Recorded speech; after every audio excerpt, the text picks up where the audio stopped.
बिस्मिल्लाहिर्रहमानिर्रहीम। Welcome students to another video lecture.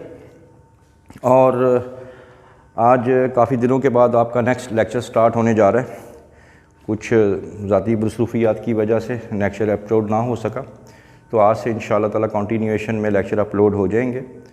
तो अगर आपको रिमाइंड करवाऊँ तो सेकंड ईयर हमने स्टार्ट किया हुआ था और सेकंड ईयर में हम लोगों ने हार्मोनल सिस्टम यानी केमिकल कोऑर्डिनेशन स्टार्ट किया हुआ था। तो केमिकल कोऑर्डिनेशन के अंदर आज जो हमारा जो सीक्वेंस में जो टॉपिक आ रहा है उसका नाम है गट।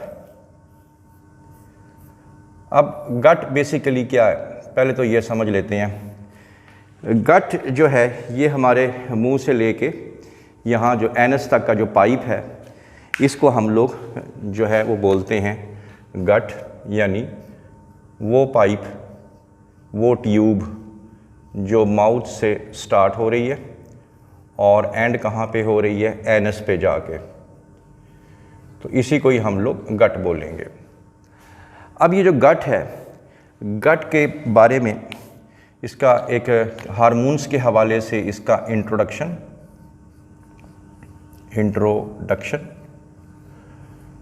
और इसका इंट्रोडक्शन ये है कि many parts of the gut जो है वो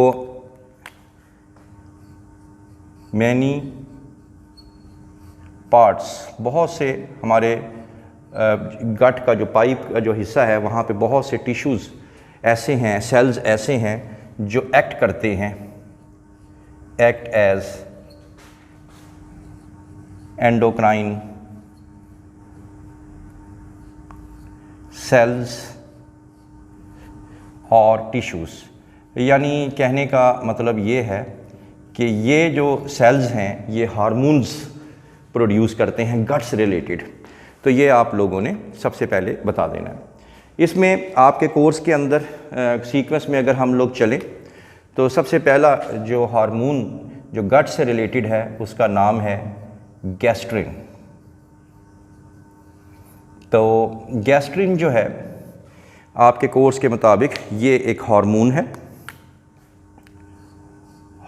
है और ये कहाँ से रिलीज़ होता है इसके बारे में बता दें। ये रिलीज़ होता है फ्रॉम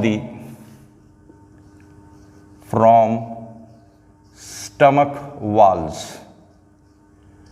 जो मैदे की जो दीवारें हैं वहाँ से रिलीज़ होता है।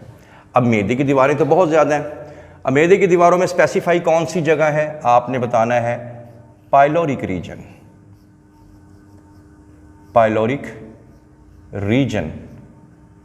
अब ये क्या है, इसको अगर हम लोग डायग्राम की मदद से समझना चाहें तो ये देखें, ये आ गया एसोफेगस और एसोफेगस के बाद ये अगर आप लोग देखें तो ये हमारे पास आ गया हमारा स्टमक, ये हमारा स्टमक आ गया। अब जो स्टमक होता है, स्टमक के आप लोग दो पोर्शंस होते हैं। ये हिस्सा पहला जो इनिशियल हिस्सा है इसको आप लोग कहते हैं कार्डियक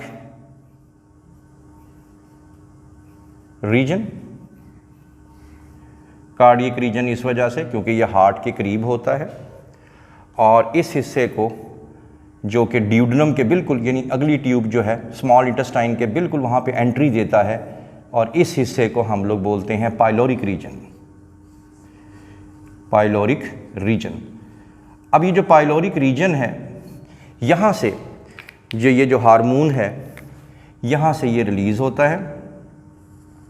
ये देखें, इसको मैंने कलर डिफरेंट दे दिया और यहाँ से ये हार्मोन रिलीज़ होगा पाइलोरिक रीजन से। और कौन सी दीवार, याद रखिएगा स्टमक की 4 वाल्स होती हैं, यानी एक सेरोसा है, तो उसके बाद मस्कुलरिस है, फिर उसके बाद एक म्यूकोसा होती है, एक सब म्यूकोसा होती है। जो सबसे अंदर वाली दीवार होती है स्टमक की उसे हम लोग बोलते हैं म्यूकोसा, इनर मोस्ट। म्यूकोसा क्या है जी, inner most layer, inner most layer of stomach. तो हमारे पास यहाँ पे 2 MCQs तैयार हो गए। पहली बात, गैस्ट्रिन रिलीज़ कहाँ से होता है? एंड पोर्शन से। इस रीजन को क्या बोलते हैं? Pyloric reason.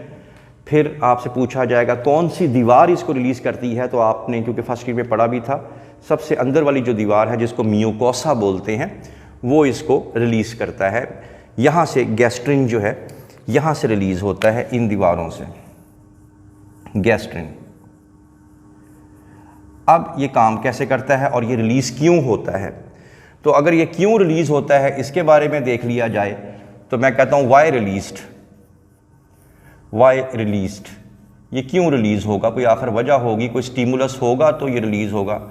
देखें, फर्स्ट ईयर में भी आपने पढ़ा था कि जो स्टमक होता है, स्टमक यहाँ पे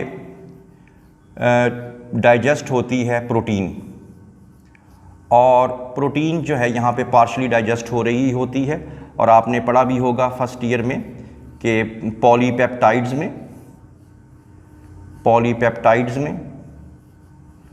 एंड पेप्टोन्स में यहाँ पे आके ये कन्वर्ट हो जाती है प्रोटीन्स। अब देखें, अब इसको समझ लें आप लोग कि ये देखें, ये हमारे पास आ गया प्रोटीन, एसोफेगस से होता हुआ आ रहा है, और यहाँ पे आके ये प्रोटीन जो है ये स्टमक के अंदर आ गया।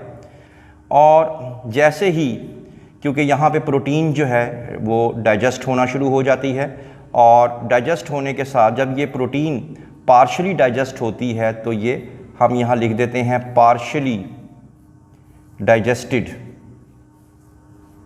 प्रोटीन।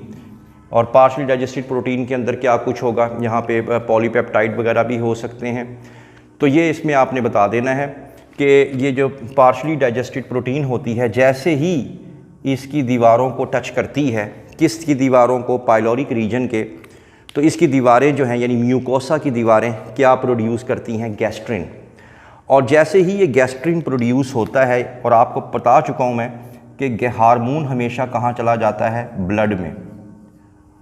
और ब्लड की सप्लाई क्योंकि पूरे स्टमक को भी हो रही है, क्योंकि यहाँ से गैस्ट्रिन निकला, ब्लड में चला गया, और ब्लड क्योंकि यहाँ पे बहुत सी ब्लड कैपिलरीज भी होती हैं, तो जब वही ब्लड दोबारा दीवारों में आता है, घूम के दोबारा से आता है, तो दीवारों को वो मजबूर करता है कि वो क्या प्रोड्यूस करें? दीवारें गैस्ट्रिक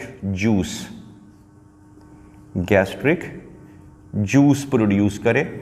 और इस तरीके से जब गैस्ट्रिक जूस प्रोड्यूस होगा तो हमारा जो प्रोटीन है वो कन्वर्ट होना शुरू हो जाएगा मैक्सिमम तौर पे पॉलीपेप्टाइड्स में, और पेप्टोन्स के अंदर कन्वर्ट होना शुरू हो जाएगा।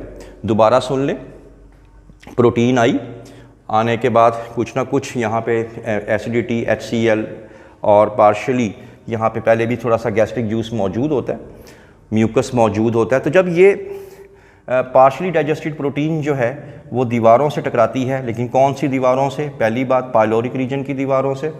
दूसरा, सबसे अंदर वाली दीवार का नाम क्या बताया? म्यूकोसा। तो म्यूकोसा क्या प्रोड्यूस करता है? गैस्ट्रिन। गैस्ट्रिन कहाँ चला जाता है? ब्लड में, क्योंकि हार्मोन हमेशा ब्लड में जाता है, और ब्लड में जाने के बाद पूरे मैदे की दीवारों में खून जो है फैल जाएगा, और हर सेल को ये मजबूर करेगा गैस्ट्रिन वहाँ पहुँच के कि वो क्या प्रोड्यूस करे? Gastric juice.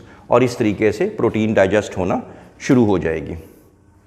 तो ये पहला हमारा हार्मोन जो था वो ये था गैस्ट्रिन के हवाले से।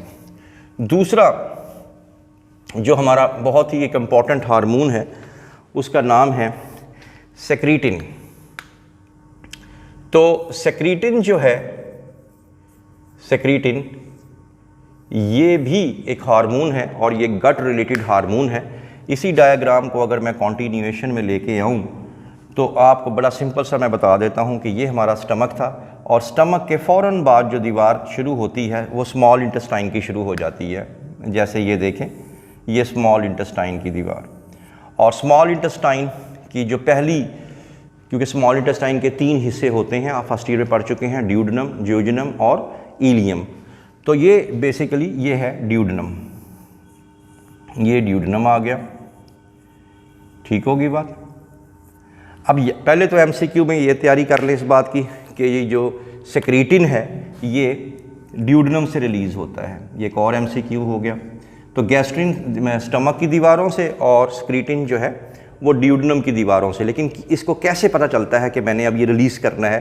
अगेन वही वाली बात, अगर आपको याद हो फर्स्ट ईयर हमारे पास क्या था? पेंक्रियाज। पेंक्रियाज से एक ट्यूब आती है, उस ट्यूब को हम लोग कहते हैं पेंक्रियाटिक डक्ट, और लीवर से, दिस इज लीवर, और लीवर से, ठीक है, यहाँ से भी एक डक्ट आती है जिसको हम लोग बोलते हैं बाइल डक्ट। तो ये आ गई जी बाइल डक्ट, बाइल डक्ट। अब होगा क्या? वेरी वेरी सिंपल, उसके बाद ये दोनों कॉमन हो जाएंगी यहाँ पे आके, ये लीजिए। अब होता ये है कि अब जैसे ही पार्शली डाइजेस्टेड और कंप्लीटली डाइजेस्टेड जो प्रोटीन होगी वो जैसे ही यहाँ पे आएगी, कहाँ आएगी? सेक्रेटिन यहाँ पे ड्यूडेनम की दीवारों के साथ आके टच करेगी। इस टाइम ये जो फूड है ये एसिडिक होगी। क्या होगी? एसिडिक। तो एसिडिक होने की वजह से ये दीवारें जो हैं ड्यूडेनम की वो स्टीमुलेट हो जाएंगी। स्टीमुलेट होने के बाद इसकी दीवारें क्या प्रोड्यूस करेगी, यानी ड्यूडेनम की दीवारें क्या प्रोड्यूस करेंगी? सेक्रेटिन। और ये जो सेक्रेटिन है ये ब्लड में ट्रैवल करता हुआ किसके पास चला जाएगा? पेंक्रियास के पास। और किसके पास चला जाएगा? लीवर के पास। तो पेंक्रियास से क्या चीज़ रिलीज़ होगी? आप पढ़ चुके हैं, पेंक्रियास से रिलीज़ होना शुरू हो जाएगा पेंक्रियाटिक जूस। पेंक्रियास से रिलीज़ होगा पेंक्रियाटिक जूस। और लीवर से क्या चीज़ रिलीज़ होगी? लीवर से रिलीज़ होगा बाइल। ये वही चीज़ें हैं जो आप फर्स्ट ईयर में पढ़ चुके हैं कि बाइल क्या करती है? एमल्सिफाई करती है फैट्स को। और पेंक्रियाटिक जूस जो है ये मोस्टली किसको? ये प्रोटीन्स को डाइजेस्ट करता है इनटू पॉलीपेप्टाइड्स एंड पेप्टोन्स के अंदर। तो ये दूसरा हार्मोन था सेक्रेटिन के हवाले से। तो हमने आज दो हार्मोन्स पढ़े, गैस्ट्रिन जो कि स्टमक की दीवारों से, मियोकोसा से, पाइलोरिक रीजन से रिलीज़ होता है, और दूसरा था सेक्रेटिन जो कि ड्यूडेनम की दीवारों से रिलीज़ होता है। लेकिन कब रिलीज़ होता है? जब एसिडिक फूड मैदे से निकल के ड्यूडेनम में आती है तो उनकी दीवारों को जब ये टच करती है तब जाके ये रिलीज़ होता है, और ये भी प्रोटीन को डाइजेस्ट करता है। I hope that you have understood the lecture today. For more interesting videos please stay connected with us. Thank you very much.